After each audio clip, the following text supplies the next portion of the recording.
Bugun men juda muhim masalani tushuntirib beraman. Bepul yo'l kira bekor qilinadimi? Kimlarning imtiyozi saqlanib qoladi? Kimlar endi pul to'lashi mumkin? Va tayyorlanayotgan transport reformasi oddiy odamning cho'ntagiga qanday ta'sir qiladi? Bu mavzu faqat pensionerlar yoki talabalar uchun emas. Har kuni avtobus, metro, tramvay yoki yo'nalish transportdan foydalanadigan hamma uchun muhim. Chunki yo'l kira tizimi o'zgarsa, oilaviy xarajat ham, ishga borish kelish tartibi ham, imtiyozlardan foydalanish qoidasi ham o'zgaradi. Shuning uchun videoni oxirigacha ko'ring, hozirroq kanalga obuna bo'ling va like bosib qo'ying. Chunki men bu mavzuni oddiy tilda, lekin ekspert sifatida chuqur tushuntirib beraman. Avval tizim qanday ishlaganini tushunib olaylik. Ko'p yillar davomida ayrim toifadagi fuqarolar jamoat transportidan bepul yoki imtiyozli foydalanib kelgan. Masalan, ayrim pensionerlar, nogironligi bo'lgan shaxslar, urush qatnashchilari, ijtimoiy himoyaga muhtoj guruhlar. Ba'zi hududlarda o'quvchilar yoki talabalar uchun alohida yengilliklar bo'lgan. Bu imtiyozlarning maqsadi juda oddiy.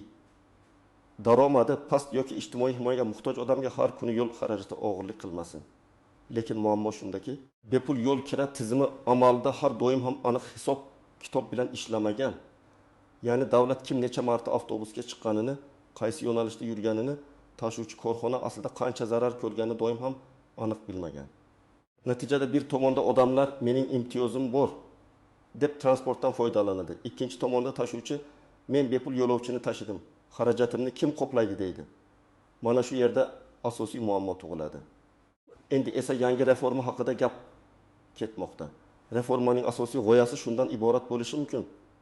Imtiyozlar butunlay yo'q bo'lib ketmaydi, lekin ular tartibga solinadi, raqamlashtiriladi va aniq toifalarga bog'lanadi. Ya'ni kim bo'lsa ham bepul chiqaveradi degan noaniq yondashuv o'rniga kimga haqiqatan yordam kerak, yordam aynan unga yetib borsin degan tizim kuchayishi mumkin. Bu yerda odamlar eng ko'p qo'rqadigan savol: bepul yo'l kira birdaniga bekor qilinadimi? Men bu savolga shunday javob beraman. Odatda bunday islohotlar bir kunda hammani pullikka o'tkazish uchun qilinmaydi. Balki imtiyozni tekshirish, ro'yxatni aniqlash, kartaga bog'lash, kompensatsiya yoki limit joriy qilish uchun qilinadi. Eng katta o'zgarish naqd puldan elektron to'lovga o'tish bilan bog'liq. Agar yo'l kira elektron karta, bank kartasi yoki maxsus ijtimoiy karta orqali hisoblanadigan bo'lsa, davlat har bir imtiyozli qatnovni ko'ra oladi.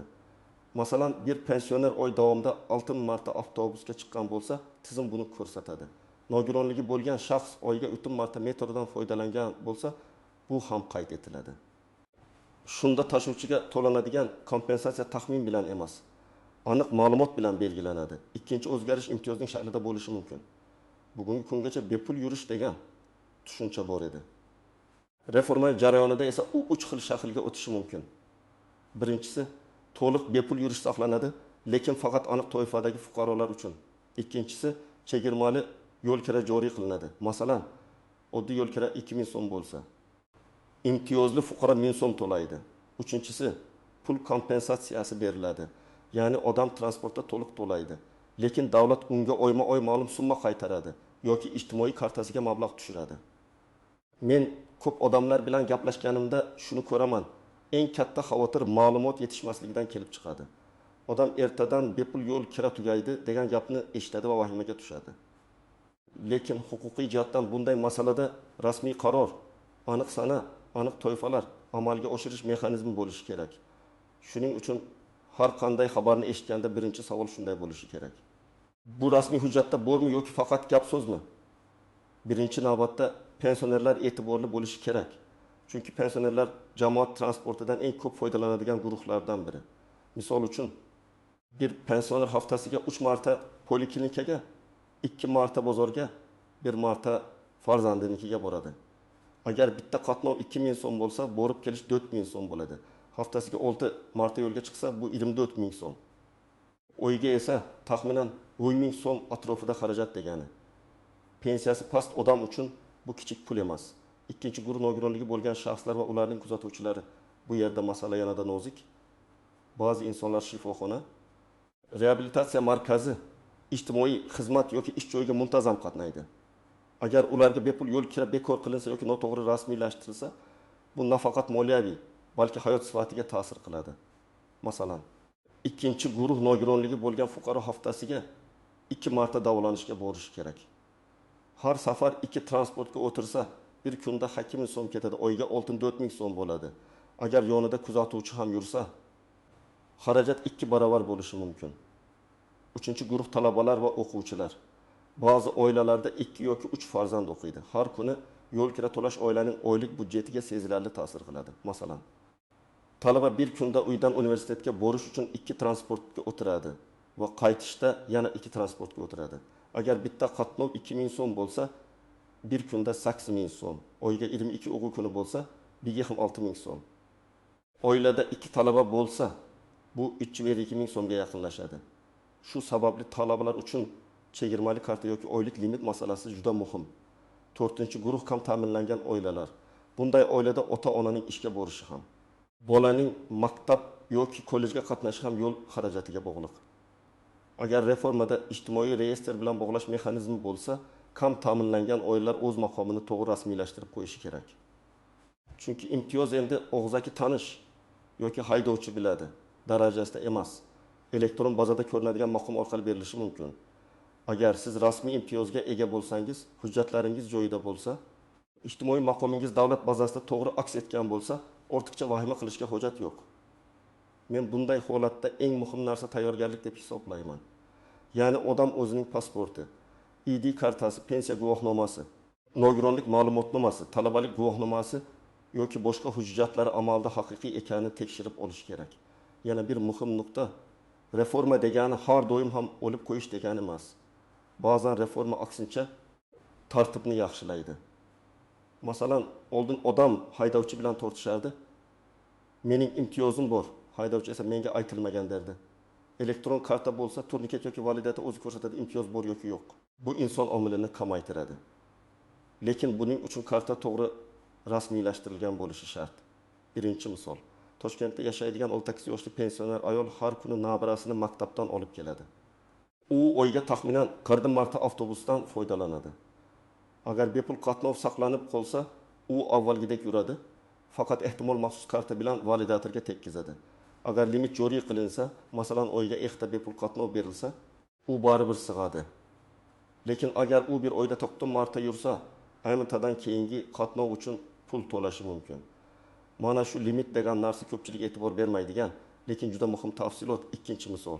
Talaba viloyatdan poytaxtga kelib o'qiydi va har kuni yotoqxonadan universitetga qatnaydi. U bir kunda 4 marta transportga chiqadi.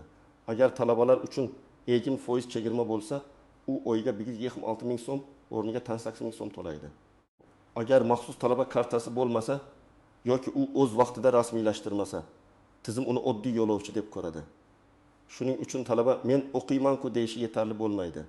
Ma'lumot bazada tasdiqlanishi kerak bo'ladi. 3-misol. Kam ta'minlangan oilada ota har kuni ishga avtobusda boradi. Ona poliklinikaga qatnaydi. 2 farzand kollejga boradi. Oila bir kunda umumiy hisobda 12 ta qatnov qiladi. Bitta qatnov 2000 so'mdan bo'lsa, kunlik 24 ming so'm, oyga 500 ming so'mgacha chiqishi mumkin. Agar ijtimoiy himoya tizimi orqali ularga transport kompensatsiyasi berilsa, bu oila uchun katta yordam. Lekin kompensatsiya avtomatik tushishi uchun oila kam ta'minlanganlar reyestrda to'g'ri ro'yxatda bo'lishi kerak. 4-misol. Bir fuqaro avval imtiyozdan foydalanib yurgan, lekin hujjati muddati tugagan. Masalan, nogironlik bo'yicha ma'lumotnoma qayta ko'rikdan o'tish kerak bo'lgan, lekin odam buni unutgan. Elektron tizimda esa muddati tugagan hujjat imtiyoz bermaydi. Haydovchiga tushuntirish, eski qog'ozni ko'rsatish, oldin o'tardi deyish yordam bermasligi mumkin. Shuning uchun reformaning eng katta talabi hujjat intizomi bo'ladi. Endi ko'pchilik bilmaydigan nozik jihatlarga o'tamiz. Birinchi nozik jihat imtiyoz shaxsga beriladi. Transport turiga emas. Ya'ni sizda bepul yurish huquqi bor bo'lsa ham, bu huquq barcha transportlarda bir xil ishlamasligi mumkin. Masalan, davlat jamoat transportida amal qiladigan imtiyoz xususiy yo'nalishli taksida yoki ayrim tijorat transportida amal qilmasligi mumkin. Shu sababli mening imtiyozim bor deganda qaysi transport turi nazarda tutilgani aniqlash kerak. Ikkinchi nozik jihat hudud farqi. Bir shaharda joriy qilingan tartib boshqa viloyatda darhol ishlamasligi mumkin. Masalan, poytaxtda elektron karta tizimi kuchli ishlaydi, lekin ayrim tumanlarda hali naqd to'lov ustun bo'lishi mumkin. Reforma bosqichma-bosqich ketsa, avval yirik shaharlarda, keyin boshqa hududlarda joriy qilinadi. Shuning uchun siz yashayotgan hududdagi transport boshqarmasi yoki hokimlik e'lonlariga alohida qarash kerak. Uchinchi nozik jihat. Bepul yurish o'rniga pul berish hamma uchun qulay bo'lmasligi mumkin. Masalan, davlat oyiga 1000 so'm transport kompensatsiyasi berdi deylik. Kimdir oyiga 1000 so'mlik yo'l yuradi va unga bu yetadi. Lekin kimdir har kuni shifoxonaga qatnaydi. Oyiga belli taqsir 1000 so'm sarflaydi. Bunday odam uchun kompensatsiya yetmasligi mumkin. Shuning uchun men reformada o'rtacha hisob bilan birga alohida ehtiyojlarni ham hisobga olish zarur deb hisoblayman. 4-chi nozik jihat. Kartani boshqa odamga berish xavfi. Agar imtiyozli karta shaxsga berilsa, uni qarindoshga, qo'shniga yoki farzandga berib yuborish mumkin emas. Elektron tizimda bu aniqlansa, karta bloklanishi yoki imtiyoz bekor qilinishi ehtimoli bor. Chunki davlat yordamini aniq odamga beradi. Masalan, pensionerning kartasi bilan nabirasi har kuni universitetga qatnasa, bu imtiyozdan noto'g'ri foydalanish hisoblanadi. 5-chi nozik shart. Bir nechta imtiyoz bir vaqtda qo'shilmasligi mumkin. Masalan, odam ham pensioner, ham nogironligi bo'lgan shaxs, ham kam ta'minlangan oiladan bo'lishi mumkin. Lekin tizim unga 3 ta alohida bepul limit bermasligi, eng yuqori yoki eng mos imtiyozni tanlashi mumkin. Bu qoidani oldindan bilish muhim. Chunki odam menda 3 ta asos bor, demak 3 barobar imtiyoz bo'ladi deb o'ylashi noto'g'ri bo'lishi mumkin. Birinchi xato mish-mishga ishonish. Falonchi aytdi, ertadan hamma to'laydi degan gap bilan qaror qabul qilib bo'lmaydi. Men har doim rasmiy manbaga qarashni maslahat beraman. Hukumat qarori, transport vazirligi, hokimlik, yagona interaktiv davlat xizmatlari portali yoki rasmiy axborot kanallari. Chunki transport islohoti kay masalada bitta noto'g'ri xabar minglab odamni chalg'itishi mumkin. Ikkinchi xato, hujjatlarni yangilamaslik. ID karta almashtirilgan, familiya o'zgargan, talabalik maqomi yangilangan.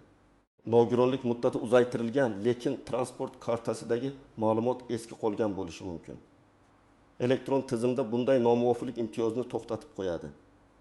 Shuning uchun shaxsiy ma'lumotlar bir xil bo'lishi kerak. 3-xato.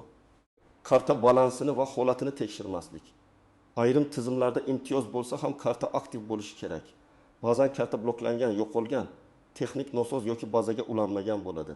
Odam avtobusga chiqqanda muammo boshlanadi. Eng to'g'ri yo'l oldindan xizmat ko'rsatish markaziga borib kartani tekshirtirish. 4-xato imtiyozni hamma joyda bir xil deb o'ylash. Metroda ishlagan imtiyoz avtobusda ishlamasligi yoki aksincha bo'lishi mumkin. Agar tizimlar integratsiya qilinmagan bo'lsa, reforma aynan mana shu tarqoqlikni kamaytirishga qaratilgan bo'lishi mumkin. Lekin o'tish davrida chalkashlik bo'lishi tabiiy. Endi eng muhim qism, siz nima qilishingiz kerak? Birinchi qadam, o'z toifangizni aniqlang. Siz pensionermisiz, talabamisiz, nogironligi bo'lgan shaxsmisiz, kam ta'minlangan oilaga kirasizmi yoki boshqa imtiyozli toifaga mansubmisiz? Buni taxmin bilan emas, hujjat bilan aniqlash kerak. Ikkinchi qadam, hujjatlaringizni tayyorlang. Odatda sizga ID karta yoki pasport, imtiyozni tasdiqlovchi hujjat, pensiya guvohnomasi, nogironlik ma'lumotnomasi, talabalik guvohnomasi, o'quv muassasasidan ma'lumotnoma, yashash manzili haqidagi ma'lumot yoki ijtimoiy reyestrdagi maqom kerak bo'lishi mumkin. Har bir hududda ro'yxat biroz farq qilishi mumkin. Lekin asosiy mantiq shu: shaxs kim? Imtiyoz nimaga asoslanadi? Ma'lumot bazada bormi? 3-qadam, rasmiy joyga murojaat qiling. Agar sizda transport kartasi bo'lsa, uni xizmat ko'rsatish markazida tekshirtiring. Agar karta bo'lmasa, qayerda rasmiylashtirish mumkinligini transport boshqarmasi, metro kassasi, yagona xizmat markazi yoki rasmiy portal orqali aniqlang. Agar imtiyozingiz tizimda ko'rinmasa, og'zaki tortishmang, yozma murojaat qiling. 4-qadam, yozma murojaatda aniq yozing. Masalan, men falon toifaga mansubman. Jamoat transportidan imtiyozli foydalanish huquqim bor yoki bor yo'qligini aniqlab berishingizni so'rayman. Ilovada shaxsni tasdiqlovchi hujjat va imtiyozni tasdiqlovchi hujjat nusxalari taqdim etiladi. Shunday yozilsa, mas'ul idora sizga umumiy gap emas, aniq javob berishi kerak bo'ladi. 5-qadam, javobni saqlab qo'ying. Telefon orqali aytilgan gap ertaga isbot bo'lmasligi mumkin. Lekin yozma javob, elektron ariza raqami, SMS tasdiq, portal orqali kelgan xabarnoma sizni himoya qiladi.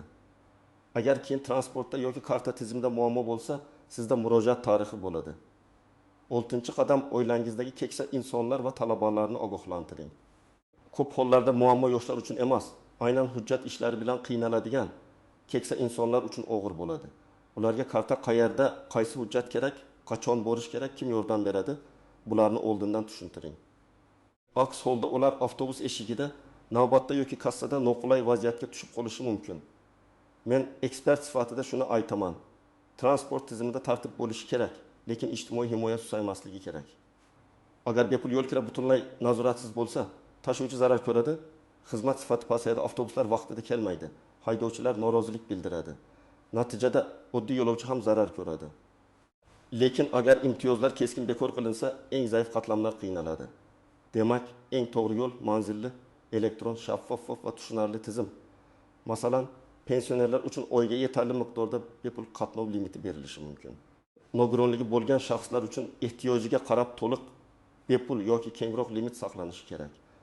Talabalar uchun real chegirma bo'lishi, kam ta'minlangan oilalar uchun esa transport xarajati ijtimoiy yordam hisobida ko'rilishi kerak. Eng muhimi, odam qayerga borishini, qanday hujjat topshirishini, qachondan yangi tartib ishlashini oldindan bilish kerak. Yana bir masala tushuntirish ishlari. Reforma qanchalik yaxshi bo'lmasin, agar odamlar uni tushunmasa, norozilik kuchayadi. Shuning uchun rasmiy idoralar oddiy tilda savol-javoblar, ro'yxatlar, misollar, video qo'llanmalar berishi kerak. Imtiyoz bekor bo'lmaydi. Lekin karta kerak degan gap bilan bepul yo'l kira tugadi degan gapning farqi juda katta. Mana shu farqni odamlarga aniq yetkazish kerak.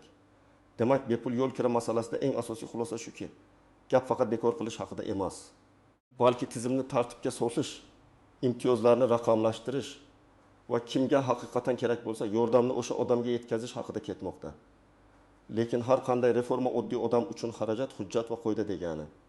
Shuning uchun befarq bo'lmang, hujjatlaringizni tekshiring, rasmiy xabarlarni kuzating.